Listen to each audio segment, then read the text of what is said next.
Praise the lord. హల్లెలూయా. ప్రార్థన చేసుకుందామండి. మహాపరిశుద్ధుడా, ప్రేమమయుడా, వాక్యమైన యేసు ప్రభువా, మీకు మా వందనాలు, స్తుతులు, స్తోత్రములు తండ్రి. ప్రభువా, మీ శిష్యులలో ఒకరైన యూదా ఇస్కరియోతును గురించి ధ్యానం చేసుకోబోతుండగా మీరు మాకు తోడుగా ఉండి ముందుకు నడిపించండి తండ్రి. యేసయ్యా ప్రభువా, యూదా ఇస్కరియోతు ఎందుకు మిమ్మల్ని యూదులకు పట్టించాడు? యూదా ఎందుకు నిన్ను ప్రేమించలేకపోయాడు?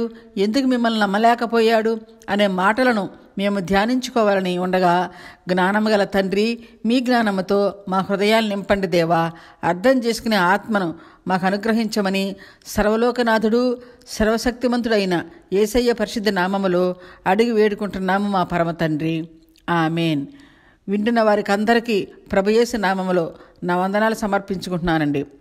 ప్రభు శిష్యుడైన యూదాను గురించి ధ్యానం చేసుకుందాం. పరిశుద్ధ గ్రంథములో వ్రాయబడిన ఇస్కరియోతు యూదాను గురించి ధ్యానించుకుందామండి. ఈయన ఎవరు? ఎక్కడ నివసించేవాడు? వీరు ఏ జాతి వారు? వీరి తండ్రి పేరు ఏంటి అనే సంగతులను తెలుసుకుందాం. మొదటిగా ఈ యూదా ఇస్కరియోతు ప్రభు కలిగి ఉన్న 12 మంది శిష్యులలో ఒకడు. ఈయన యూదా దేశంలోని కెరియోతు అనే చిన్న గ్రామంలో నివసించేవాడు. ఈయన తండ్రి పేరు ఇస్కరియోతు. వీరు యూదా గోత్రీకులు. యూదా తన తండ్రి పేరును బట్టి, ఆయన నివసించిన గ్రామాన్ని బట్టి యూదా ఇస్కరియోతు అని పేరు వచ్చింది. అందరూ కూడా ఆ పేరును పెట్టే పిలిచేవారు. ఈ యూదా ప్రభుతో కలిసి 300 సంవత్సరాలు జీవించాడు. అయినా ప్రభువుని ఏమాత్రము కూడా నమ్మలేదు. అందుకే ప్రభువుని ప్రేమించలేకపోయాడు. అయినా ప్రభువుకు శిష్యుడిగా ఉన్న స్థిరత్వం లేని వాడుగానే ఉన్నాడు.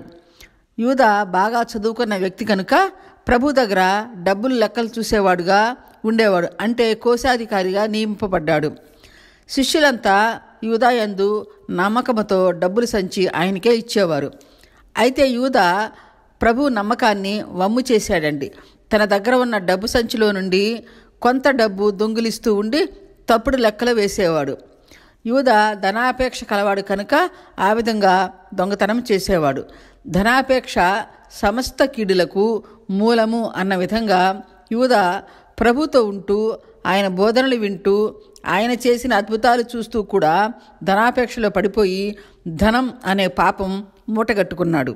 ఇస్కరియోతు యూదా దొంగ అని, దోచుకునివాడై ఉన్నాడని ప్రభువు తెలుసు కదా, మరి ఎందుకు శిష్యుడిగా ఉంచుకున్నాడు? ప్రభువు అందరి హృదయాలోచనలు తెలిసిన వాడైనా యూదాను శిష్యుడిగా ఎందుకు అంగీకరించాడంటే, ప్రేమామయుడైన యేసయ్య తన బోధనలకు యూదా మనస్సు మార్చుకుంటాడని, సంపూర్ణ శిష్యుడిగా ఉంటాడని ఎంతగానో ఆశించాడు. ఆ విధంగానే ప్రభువు శిలువలో తన ప్రాణం పోయే వరకు కూడా యూదాలో మార్పు కోసం నిరీక్షించాడు. కానీ కఠిన చిత్తుడైన యూదాలో ప్రభునందు ఏమాత్రం మార్పు రాలేదండి. అదేవిధంగా ఆనాటి కాలంలో తన పోలికలో చేసుకున్న ఆదాముకు పరలోకపు తోటలో నివాసం కల్పించి ఆయనకు సంపూర్ణ స్వేచ్ఛ ఇచ్చాడు. కానీ ఆదాము దేవుడిచ్చిన స్వేచ్ఛను పాడు చేసుకొని ఆ ప్రభువు తినవద్దు అని చెప్పిన పండు తిని దేవుని ఆజ్ఞను ధిక్కరించాడు. దేవుడు ఆదామునందు ఉంచిన నమ్మకాన్ని వమ్ము చేశాడు. దేవుడు ఆదాము నా మాటను అతిక్రమించడు అనుకున్నాడు. కానీ ఆదాము దేవుడిని మోసం చేసి యేసు శిలువపై బలవటానికి కారణమయ్యాడు. దేవుడు ఆదాము మోసం చేసిన ఎంతగానో ప్రేమించాడు. ఆయన చేసిన పాపములకు కూడా తానే ప్రాయశ్చిత్తం చేశాడు. అలాగే యూదాను కూడా ఎంతగానో ప్రేమించి పెత్తనమంతా ఇచ్చాడు. అయినా యూదా ప్రభువుని మోసం చేశాడు. మనం ఇక్కడ గమనించినట్లయితే యూదా ప్రభువునందు ఎందుకు అంత కఠినంగా ప్రవర్తించేవాడు అనే విషయాలను శ్రద్ధగా విందామండి. ఆనాటి కాలంలోని యూదా పెద్దలు, అధికారులు, ప్రజలు అందరూ కూడా రాబోయే మెస్సయ్య కొరకు ఒక నిరీక్షణ కలిగి ఉండేవారు.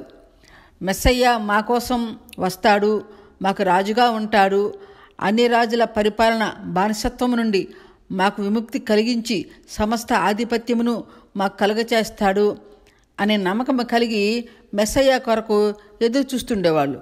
కానీ ఆ మెస్సయ్యను గురించి పరిశుద్ధ ప్రవక్తలు వ్రాసిన ప్రవచనాలను అసలు అర్థం చేసుకోలేకపోయారు. ఆ విధంగా యూదా వారు మెస్సయ్య కొరకు ఎదురు చూస్తున్న కాలంలో యేసు ప్రభువు ఈ భూమిపై జన్మించి పెరిగి పెద్దయిన తరువాత సమస్త ప్రజలకు పరలోక శుభవార్త ప్రకటించడం మొదలుపెట్టాడు.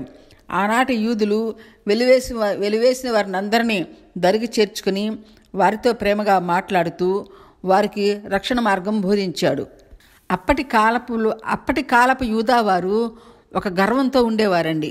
మేము దేవుని సొత్తు, మేమే గొప్పవారము, మేమే పరిశుద్ధులము, దేవుని దైవోక్తులు మావి, దేవుడు మాకే దేవుడు అన్న భావంతో ఉండేవారు. యూదులు తప్ప ఇంకా ఏ జాతి వారినైనా వారు శాపగ్రస్తులు, పాపాత్ములు అని భావించేవారు. అందుకని రోగపీడితులను, కుంటివారిని, గుడ్డివారిని, అనాథులను, పామరులను, పేదలను, వ్యభిచారులను, దొంగలను, సుంకరులను, సమరయులను ఇలాంటి వారిని అందరినీ మీరు శాపగ్రస్తులు, పాపాత్ములని వారిని ఊరికి దూరంగా వెలివేసేవారు. వారందరికీ ఆలయంలో ప్రవేశం లేకుండా చేసేవాళ్ళు. అంత కఠినంగా ఉండేవారు. ఆ సమయంలో ఈ భూమిపైకి వచ్చిన యేసయ్య ముందు వారిని వెతుక్కుంటూ వెళ్ళి వారికి సేద తీర్చి ఆహారం పెట్టి రోగులను స్వస్థపరిచి సువార్త చెప్పి వారితో కలిసి భోజనం చేసేవాడు. యూదావారు వెలివేసిన వారికి అందరికీ కూడా వారికంటే ముందుగా వీరందరికీ పరలోక భాగ్యం కలిగించాడు. ప్రభువు చేసే ఈ విధమైన బోధలు, ఈ కార్యాలు యూదావారికి ఇష్టం లేకపోయింది. బోధకుడా, నీవు పాపులతో కలిసి తిరుగుతూ తింటున్నావని ప్రశ్నించారు. అప్పుడు ప్రభువు, నేను అనారోగ్యం కలవారి కోసం వచ్చాను, కానీ ఆరోగ్యవంతుల కొరకు నేను రాలేదు. నేను పాపులను వెదకి రక్షించటానికే ఈ లోకమునకు వచ్చి ఉన్నాను. సమస్త ప్రజలకు నేను ప్రభునై ఉన్నాను. నా మందిరము సమస్త ప్రజలకు ప్రార్థనా మందిరము అని ప్రభువు వారితో మాట్లాడినప్పుడు వారికి యేసుపై ఎంతో కోపం వచ్చింది. యూదావారంతా వారు వెలివేసిన వారితో యేసు ప్రభు స్నేహంగా ఉండటం సహించలేకపోయారు. ఆయన వారి పట్ల చేసిన అద్భుత ఆశ్చర్య కార్యాలు చూస్తూ ఓర్వలేక వ్యసనపడ్డారు.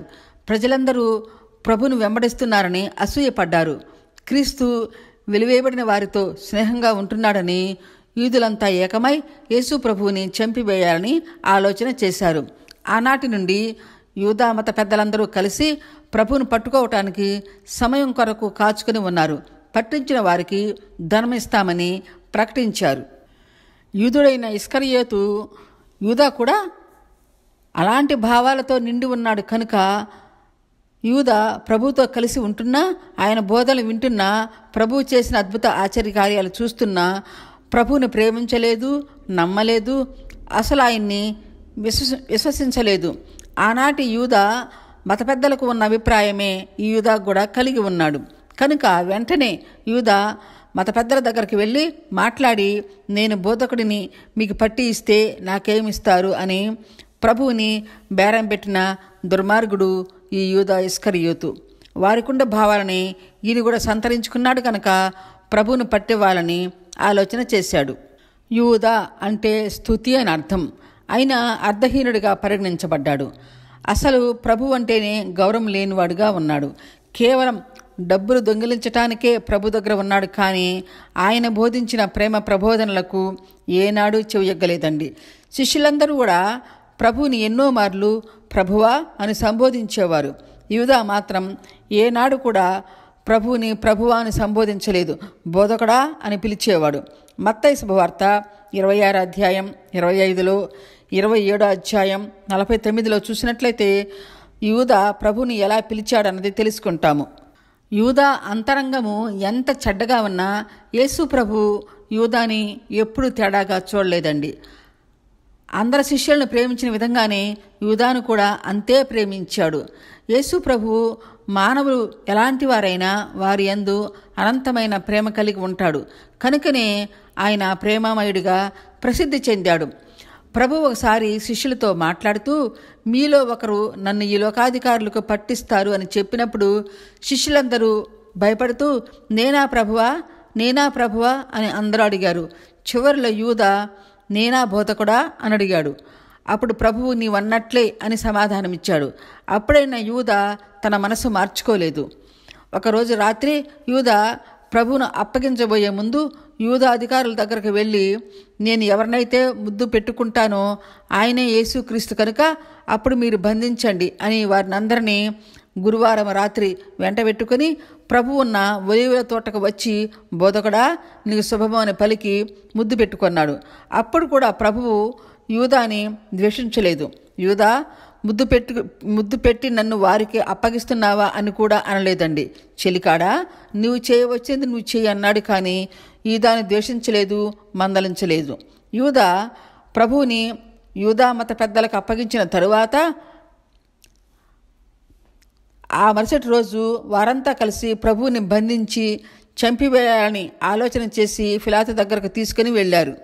ఇస్కరియోతు యూదా ప్రభువుని ఆ విధంగా శిక్షిస్తూ ఉంటే పశ్చాత్తాపడి ఆ 30 వెండి నాణెములు తీసుకుని ప్రధాన యాజకుల దగ్గరకు, మత పెద్దల దగ్గరకు వెళ్ళి, నేను నిరపరాధి రక్తమును అప్పగించి పాపము చేశాను అని వారి ద్రవ్యము వారికి ఇవ్వబోతూ, ఆ నిరపరాధిని వదిలివేయండి అన్న విధంగా వారిని ప్రాధేయపడుతూ అడిగాడు. అప్పుడు వారంతా, ఇంకా దానితో మాకేమీ పని, నీవే చూసుకోమని గద్దించినట్లుగా మాట్లాడారు.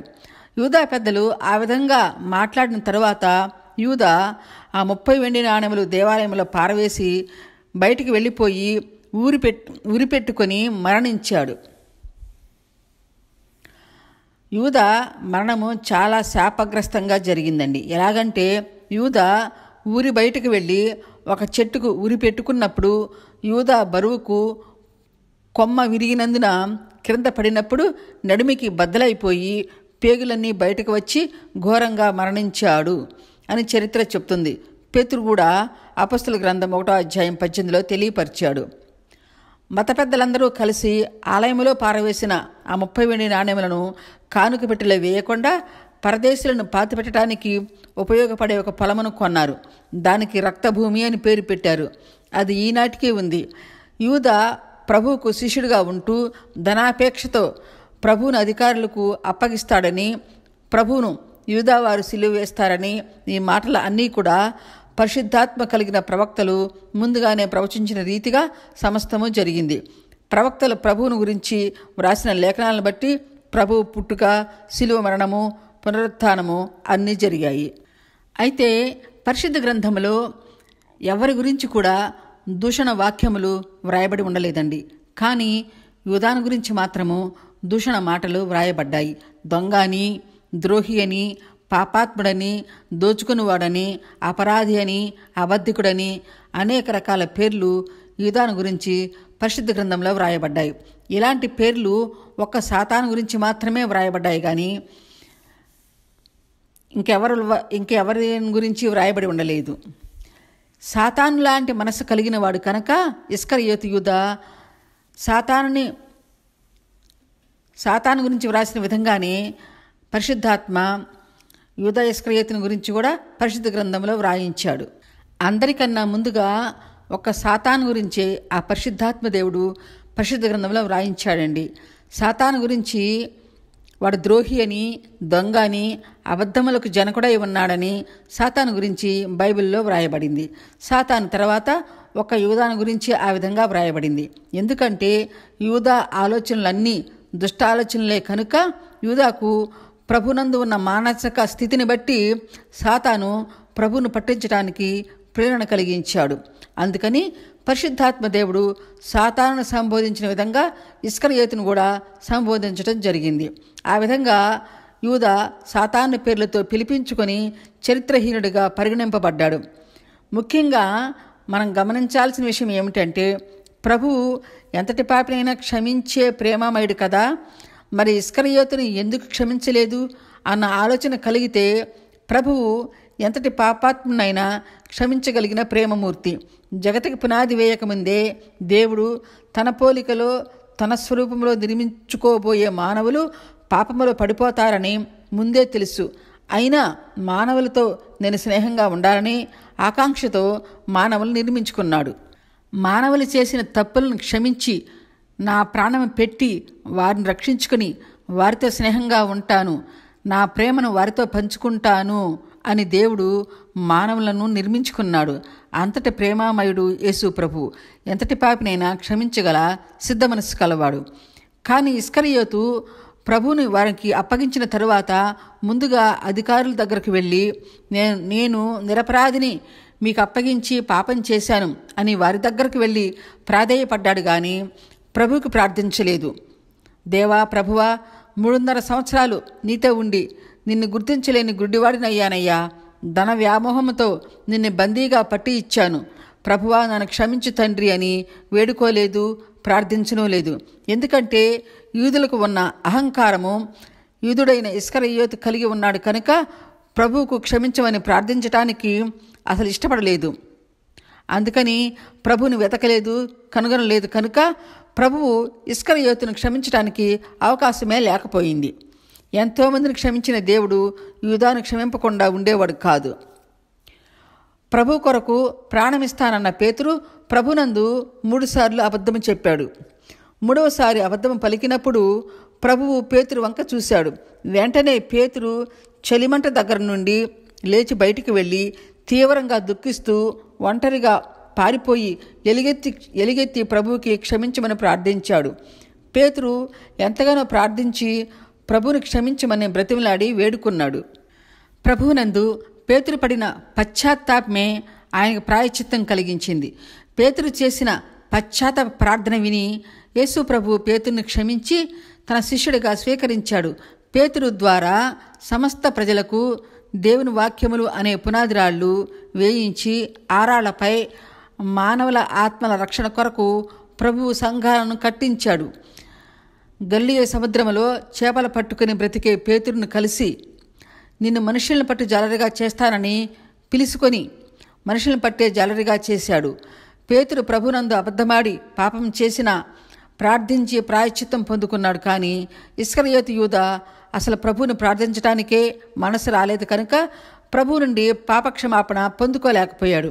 ఎందుకంటే యూదా వారికి సహజంగా ఉండే అహం అనే పాపపు స్వభావం కలిగిన వాడై ప్రభువుకు ప్రార్థించడానికి ఇష్టం లేకపోయింది. ప్రభువు ఎంతటి పాపినైనా క్షమించేవాడని తెలిసి కూడా ప్రార్థించలేకపోయిన అనీతిపరుడు, అవిధేయుడు. ఈ దుర్గుణాలన్నీ కూడా యూదాను పరలోకం చేరనీయకుండా సాతాను చేసిన కుతంత్రములన్నమాట. ఎవరే గాని దుష్టుల సాంగత్యం చేస్తున్నా వారి అంతరంగము దుష్ట స్వభావముతో నిండి ఉన్న వారిని సాతాను పట్టుకుని ఇంకా దుష్ట పనులు చేయించటానికి ప్రేరేపించి తానుండే పాతాళమునకు పంపుతాడు. ప్రభు చెప్పినట్లు ఆ పాతాళము అగ్నిగుండము, అది నిత్య మరణము. ఆ నిత్య మరణమైన నరకములో ఇస్కరియోతు యూదా పడిపోయాడు. కానీ పేతురు తన పొరపాటును దిద్దుకొని పేతురు తాను నరకములో పడిపోకుండా ప్రభు దగ్గర పాపక్షమాపణ పొందుకొని ఇంకా ఎంతోమంది ఆత్మలను కూడా అగ్నిగుండం నుండి రక్షించాడు. ఆయన కోసమే బ్రతికి హతసాక్షి అయ్యాడు. కానీ యూదా సాతాను శోధనకు లోబడి తనకు తానుగా కూడా రక్షించుకోలేని అల్పుడయ్యాడు. అగ్నిగుండమునికి వెళ్ళాడు. సాతాను తంత్రములు మనము తెలియని వారము కాము. వాడు ఎవరిని మృంగుదునా అని గర్జించు సింహం వలె వెతుకుతూ ఉంటాడు. కనుక వాడి శోధన తప్పించుకోవాలంటే ప్రభు సన్నిధి వీడకండి, కరుణామయుడైన కృపగల హస్తముల క్రింద చేరండి అని పౌలు ఎంతగానో బోధించాడు. దీనిని బట్టి అవినీతిపరుడు అల్పుడైన యూదాలాగా మనం ఉండకుండా ఏదైనా మన జీవితంలో ప్రభునందు పొరపాటు చేసిన పేతురులాగా పశ్చాత్తాపడి ప్రభు దగ్గర క్షమించమని సాగిలపడదామండి. పరలోకములో ప్రభువుతో కలిసి నిత్య జీవములో ఉండాలని అన్న సంకల్పము ప్రభువునందు ప్రతి ఒక్కరూ కలిగి ఉండాలని కోరుకుంటున్నాను. హల్లెలూయా, ఆమేన్.